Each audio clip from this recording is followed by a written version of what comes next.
saat ini di Majene, terutama di para musisi-musisi ini, mungkin kita kenal dengan banyaknya mengcover lagu atau menyanyikan lagu orang lain.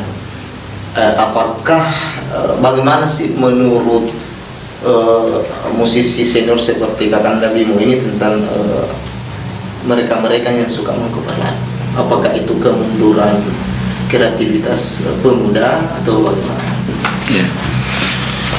Bicara masalah kemunduran, Ya, menurut saya bukan sebuah kemunduran. bukan sebuah kemunduran. Iya, tapi sisi lain. Ya.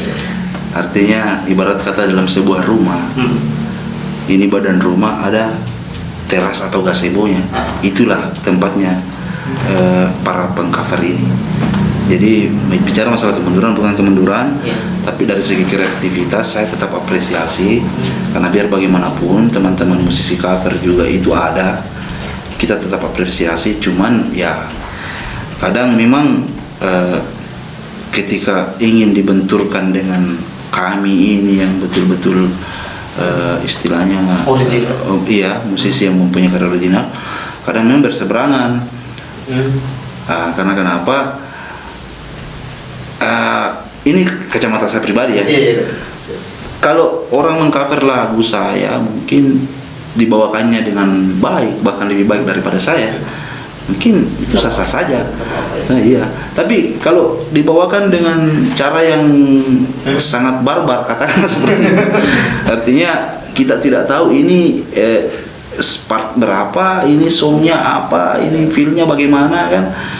Akhirnya kan menurut bisa saja menurut pencipta lagu itu ini jadi hancur jadinya.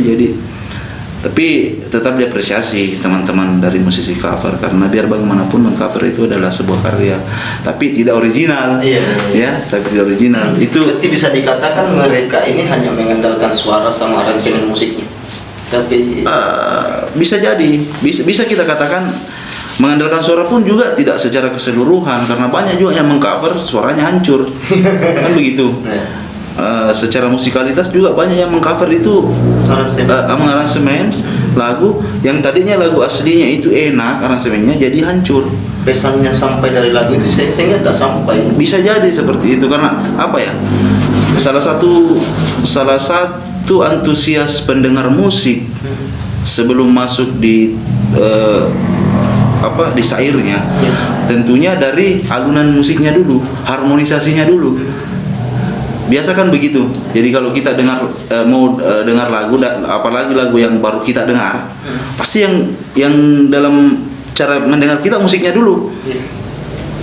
Kan biasa kan kalau dari segi syairnya itu kan sifatnya tidak terikat. Karena kenapa? Banyak lagu rock. Kalau kita mau bicara, kalau ada orang yang bilang saya suka lagu cinta, banyak lagu rock yang segini dulu begitu, tapi dia bicara masalah cinta. Yang bilang suka lagu cinta, tetap saya tidak suka kan? Karena kenapa? Musiknya Harus mellow, harus romantis. Iya. Jadi rangsangan orang untuk mendengar sebuah karya itu, yaitu dia musiknya dulu. Musiknya. Iya. Makanya saya bilang untuk teman-teman cover di luar sana, bukan saya mau salahkan, tidak. Secara kreativitas saya apresiasi, tapi kalau bisa musisi cover yang belum punya karya berkarya dulu. Iya, berkarya dulu. Banyak juga teman-teman di luar sana yang sudah mantap covernya, dia sudah punya nama.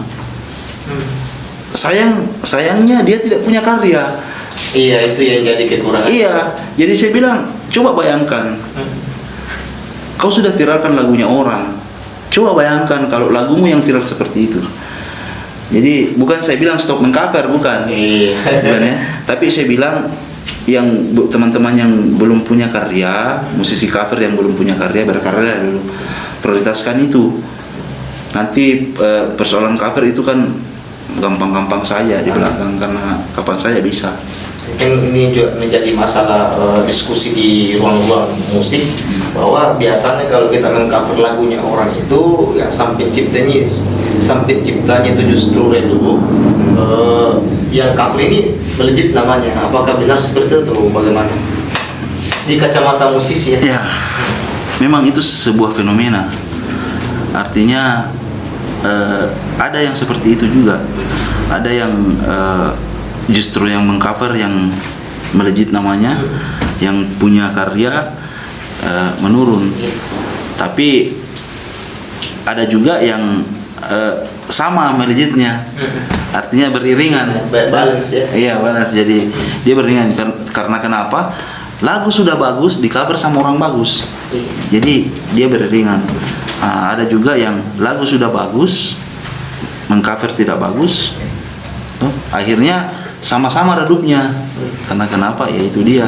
Dan keberadaan musisi cover juga ini sebuah fenomena besar menurut saya. Karena kenapa? Di kacamata saya musisi cover itu adalah media. Dalam artian dia adalah media bagi teman-teman yang berkarya, media penyebaran lagu itu. Maksudnya bisa kan begini. Ada biasa begini. Saya bikin lagu kan. Sebenarnya temannya kita tidak akan dengar itu lagu seandainya bukan kita yang bawa, bukan kita yang cover. Jadi itu lagu bisa jadi yang tadinya kalau tidak ada yang cover cuma 10 orang yang dengar, karena ada yang cover bisa jadi 20. Jadi antusiasnya seperti itu ya. Iya, sisi positifnya itu, tapi sisi negatifnya ya itu dia. Kalau mau mengcover ya maksimalkanlah covernya.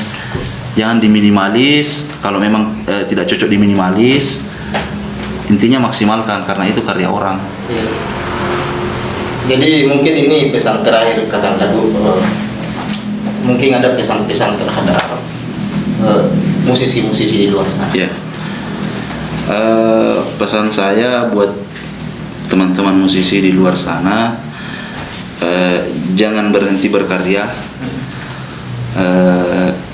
Jangan pernah menilai dan minder dengan sebuah karya yang kita ciptakan, karena kita tahu berkarya itu sulit, tidak semudah yang orang bayangkan. Terkadang memang orang tidak berpikir proses kita, orang kadang berpikir jadinya saja. Jadi untuk teman-teman musisi, tetap semangat, tetap berkarya, mari kita saling menghargai. Jangan ada persaingan di antara kita, terlebih jangan ada dusta di antara kita. Bahasa musik, bahasa pemersatu.